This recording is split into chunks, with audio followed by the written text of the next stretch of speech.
بسم اللہ الرحمن الرحیم۔ میں سید نعیم، میرا چینل ہے، چینل کا نام ہی سید نعیم ہے، سدا بہار باتیں۔ سنیے، سنائیے، دیکھیے، لائک کیے، شیئر کیجیے، گھنٹی بجائیے، تمام عالم میں پھیلائیے۔ یہ ہے روضہ پاک مبارک امام ربانی محبوب سبحانی مجلد ثانی رضی اللہ تعالیٰ عنہ کا، اور ان کے حالات و واقعات میں ڈال رہا ہوں اس کتاب سے۔ یہ دیکھیے، پہلے واقعہ ہے امام احمد رازی رحمۃ اللہ علیہ، اس کے بعد مولانا روم، اس کے بعد حضرت امام ربانی مجلد ثانی شیخ احمد فاروق سرہندی نقشبندی نظر۔ الہی خیر گردانی بحق مجلد ثانی، الہی خیر گردانی بحق مجلد ثانی، الہی خیر گردانی بحق مجلد ثانی، الہی خیر گردانی بحق مجلد ثانی۔ اب یہ دیکھیے مولانا روم کے واقعات مکمل ہو رہے ہیں۔ اللہم صلی علی سیدنا و مولانا محمد النبی الامی وآلہ و صحابہ بارک وسلم۔ یہاں سے ڈالیں گے پارٹ 30 ڈالیں گے۔ یہاں شروع کرتے ہیں۔ مورخین اور تذکرہ نگار کی غلطی کا ازلا۔ حضرت شمس تبریز رحمۃ اللہ علیہ، جو مولانا روم کے پیر و مرشد ہیں، ان کے کچھ مختصر حالات میں نے قلم بند کر دیے ہیں۔ ان کے مزار مبارک کے بارے میں مختلف روایت ہیں، ایک ہیں، لیکن یہ بات طے ہے کہ ہندوستان سے ان کے مزار کا کوئی تعلق نہیں ہے۔ ایک بہت ہی مشہور قبر شمس تبریز کے نام سے ملتان کے علاقے میں موجود ہے۔ وہ قبر یقیناً ان شمس تبریز کی نہیں ہے جو حضرت مولانا روم کے پیر و مرشد تھے، اس لیے یہ بزرگ 7ویں صدی کے تھے، اور ہندوستان میں جو صاحب مدفن ہیں یہ 10ویں 11ویں صدی کے ہیں۔ اس سلسلے میں ہم حضرت خواجہ حسن نظامی دہلوی مرحوم کی وہ عبارت نقل کرتے ہیں جو منشی محمد الدین ذوق نے حالات شمس تبریز نامی کتاب میں نظام المصائق کے حوالے سے نقل کیا ہے۔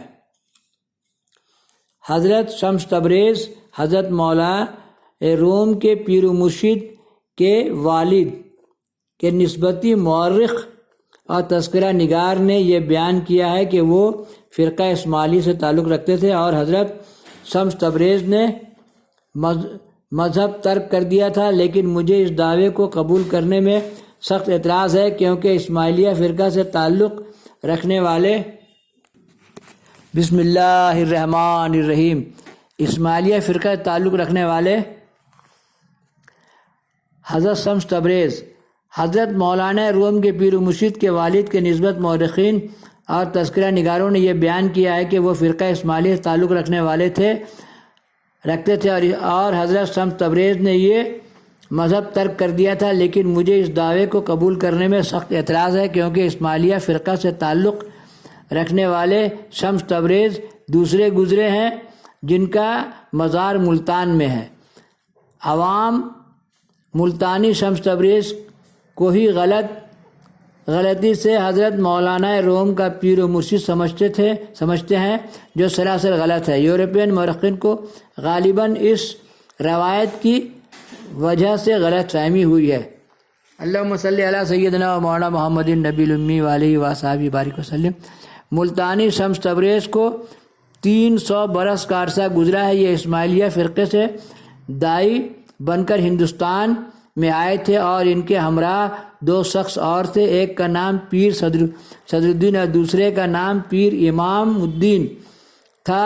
صدر الدین نے سندھ اور ممبئی میں اسلام کی تبلیغ شروع کی تھی، اور امام الدین نے گجرات اور کاٹھیا وار میں شمس الدین سیدھے پنجاب چلے آئے اور یہاں اپنا مشن جاری کیا۔ سندھ اور ممبئی میں جس قدر آغا خانی کھوجے ہیں، وہ سب صدر الدین کی کوشش سے مسلمان ہو کر آغا خانی اسماعیلیہ جماعت میں شامل ہوئے۔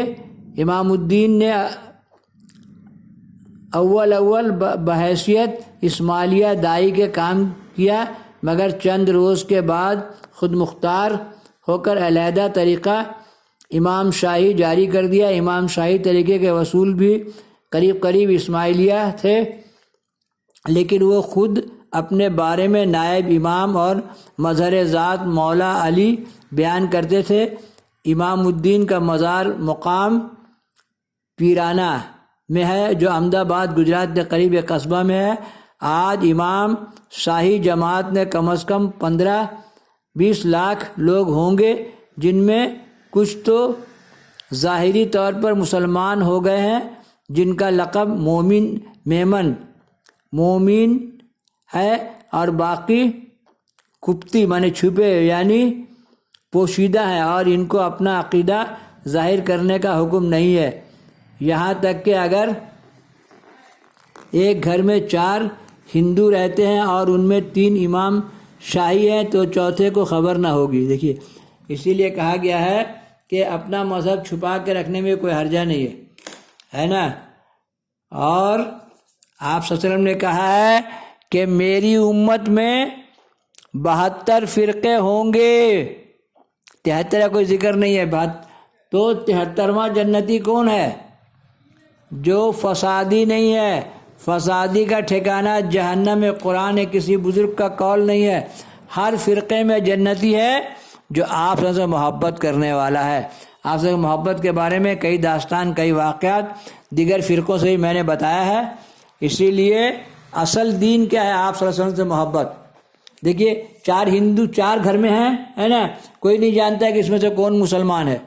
تو زمانے کے حالات اور واقعات کے تحت اپنا دین چھپا کے رکھنا سے بھی کوئی حرج نہیں ہے۔ بس قلب میں ہے لا الہ الا اللہ، سب سے ملتے رہو خدا کی طرح۔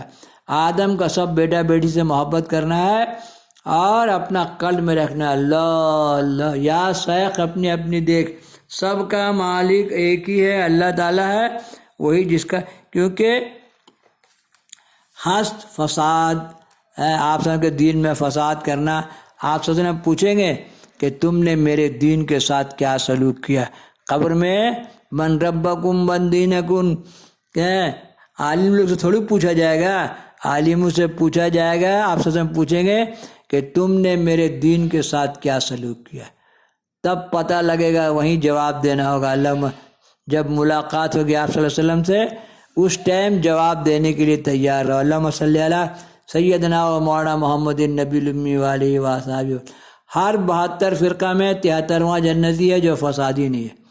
فسادی کا ٹھکانہ جہنم میں قرآن کسی بزرگ، جو آپ صلی اللہ علیہ وسلم کے دین میں فساد کرے وہی جہنمی ہے۔ اسی لیے دین صلی اللہ علیہ وسلم میں فساد نہیں کیجیے۔ ٹک ٹک دیدم دم نہ کشیدم، دم کشیدم تو جہنم رشیدم۔ میرا پیغام محبت ہے جہاں تک پہنچے۔ اب یہ ہم ڈال رہے ہیں پارٹ 31۔ تو اس فرقے کے بارے میں تو جان لیا کہ ایک گھر میں 4 ہندو رہتے ہیں، ان میں سے 3 امام شاہی ہیں تو چوتھے کو خبر نہ ہوگی۔ پیرانہ میں ان کی خانقاہیں بنی ہوئی ہیں اور گدی ہندو مہنت کے قبضے میں ہے۔ دیکھیے، جو بظاہر ہندو ہیں اور باطن امام شاہی، اس مہنت کے سینکڑوں دائی ہندوانہ لباس میں اپنے مشن کو پھیلاتے ہیں اور جماعت سے عشر اور نظر نیاز وصول کرنے کے لیے ہے نا دورے کرتے ہیں۔ مہنت پیر امام الدین کی اولادوں میں ہیں۔ اس عشر اور نظر اور نیاز میں سے ایک معقول رقم تقسیم کر کے باقی خانقاہ کے اخراجات میں صرف کر دیتا ہے۔ اس خانقاہ میں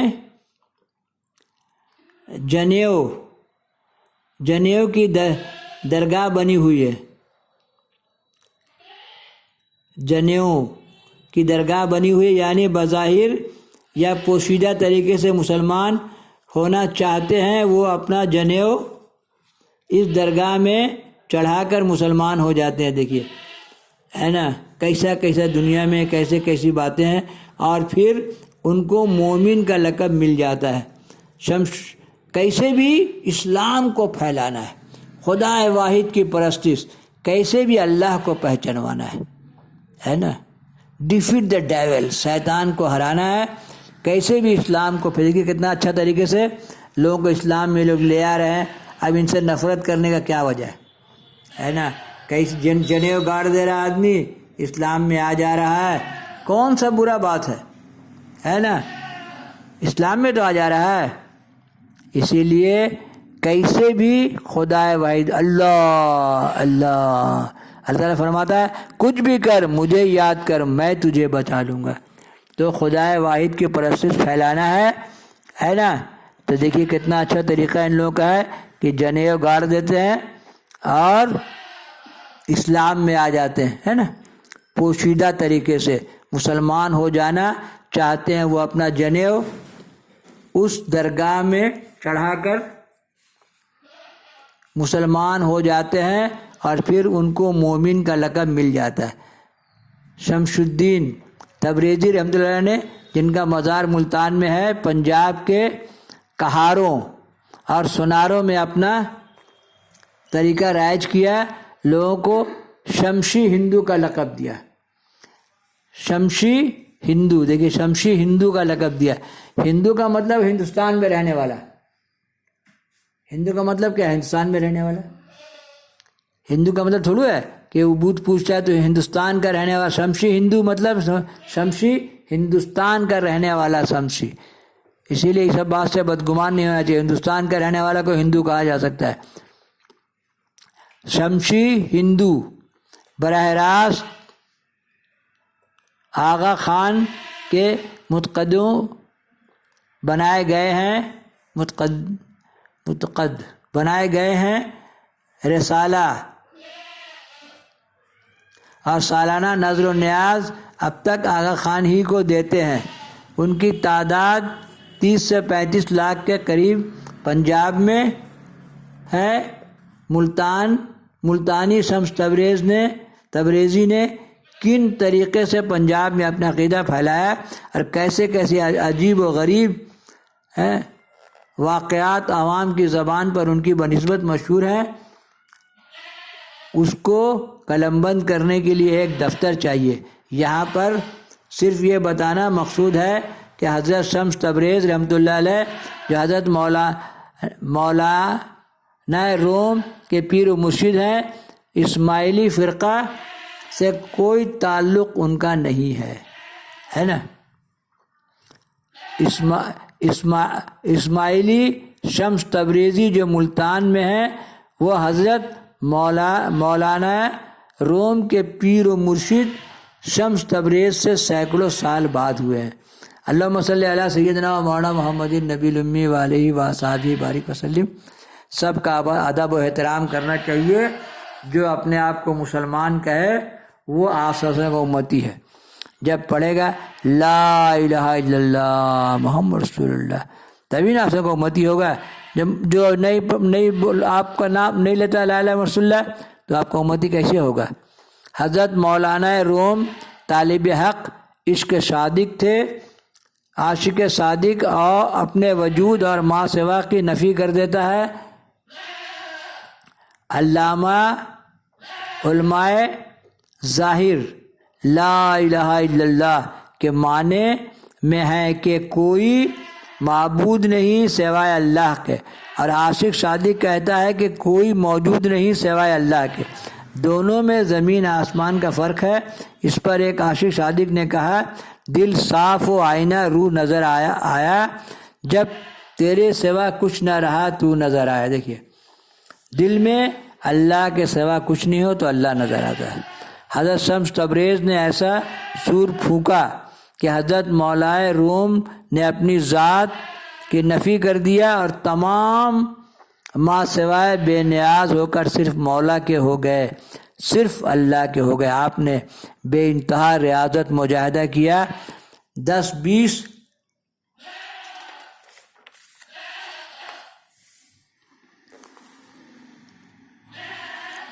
روز اور کبھی کبھی مہینہ بھی روزہ رکھتے تھے. باپ رے، آپ سوچئے جو لوگ اتنا مجاہدہ کریں گے ہے نا تو ایسی روحانی پاور کے مالک ہو جائیں گے. پارٹ 32 روزہ میں بہت روحانی پاور ہے. پاٹ